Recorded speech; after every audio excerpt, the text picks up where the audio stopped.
복음 선포자. 글래디스 아이러드는 중국에서 활동한 선교사입니다.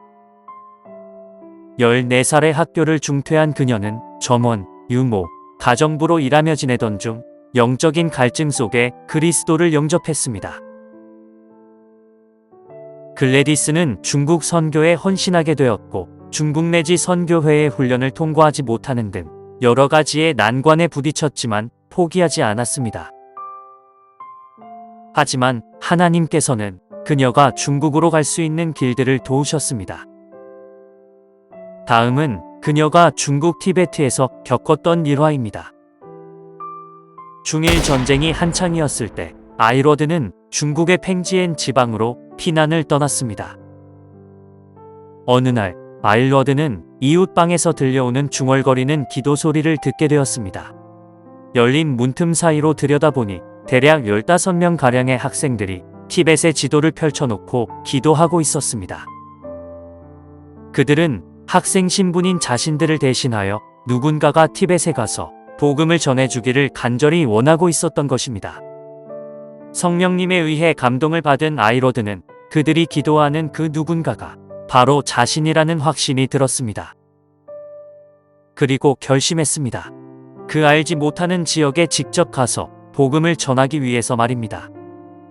그러나 북서쪽으로 깊이 들어갈수록 인적이 없었고 티베트로 떠나온 지가 열흘이 지났지만 아이러드의 일행은 아무도 만날 수가 없었습니다. 아이러드 일행은 지친 몸을 겨우 진정시키며 땅바닥에 앉아 찬송을 부르기 시작했습니다. 그들의 찬송 소리는 맑은 산공기를 타고 멀리 퍼져나갔습니다. 그런데 얼마의 시간이 지났을까? 저 멀리서 2명의 라마승들이 걸어오는 게 아닌가. 라마승들은 미신적이며 특히 여자와는 상면도 하지 않는 이들입니다. 그러나 아이러드가 되돌아갈지 망설이고 있을 때 그녀에게 정중하게 초대해 인사를 하는 게 아닌가. 우리는 당신들을 오래 기다리고 있었습니다. 산속 깊은 곳에는 라마 사원이 있었습니다. 이윽고 그녀는 사원 내에 큰 뜰이 있는 한 강단으로 인도되었습니다. 뜰에는 이미 500여 명의 라마승들이 요지부동으로 정좌해 있었습니다. 초조한 마음으로 강단에 선 아이러드는 찬송을 부른 뒤에 예수님의 탄생을 이야기했고 이어서 찬송을 부른 뒤 계속해서 성경을 풀어 이야기했습니다. 이런 식으로 집회는 밤늦게까지 이어졌습니다. 집회가 끝난 이후에도 밤이 깊도록 라마승들은 하나둘씩 짝을 지어 그들의 숙소로 찾아와 질문을 했습니다. 그분은 왜 돌아가셨습니까? 그분은 왜 우리를 사랑하십니까? 아이러드의 일행은 이곳에서 일주일을 보내었고 마지막 날 밤 그녀는 마침내 주지승과 대면하게 되었습니다. 그녀는 조심스럽게 질문했습니다. 그동안 기독교 선교사인 자신을 왜 이곳에서 강사로 세웠는지를 말입니다.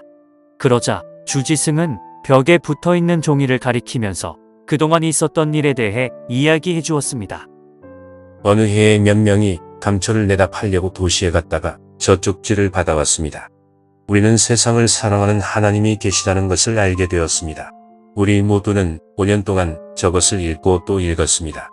하지만 그 이상은 아무것도 알 수가 없었지요. 저쪽지를 가져왔던 수도승이 더 자세한 것을 배우기 위해 순례길을 떠났는데 얼마가 지난 후 그는 책 한 권을 구해왔습니다. 우리는 그 책을 읽었지만 이해할 수 없는 것들이 많았습니다. 그런데 그 중에서 너희는 온 세상으로 가서 모든 피조물에게 저마다 복음을 선포하라 라는 구절을 보았습니다. 이 구절이 사실이라면 언젠가 누군가가 꼭 우리에게 찾아올 것이라는 확신이 들었습니다. 그로부터 3년이 지났고 나무를 핥았던 두 숙녀가 노래소리를 듣고는 당신들이 그 사자들임을 금세 알아챘던 것입니다. 성경은 예수 그리스도를 증거하고 있습니다.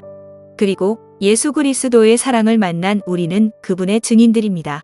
믿음의 선배들로부터 이어달리고 있는 우리는 결승선을 향해 달려가고 있습니다. 누군가는 심었다면 누군가는 물을 주며 누군가는 열매를 거두게 될 것입니다. 마찬가지로 누군가가 심어놓은 말씀의 씨앗은 복음 선포에 헌신했던 아이러드에게 기회가 되었습니다. 21세기의 죄인들에게 복음을 전할 수 있는 것은 사도 바울도 아니고 베드로도 아닌 바로 현 시대의 그리스도인들이라는 것을 잊지 말아야 합니다. 그런즉 하나님께서 세상을 이처럼 사랑하셨기에 친히 자신의 독생자를 주셨으니 그를 믿는 자는 누구든지 멸망하지 않고 오히려 영원한 생명을 얻게 하려 하심이라.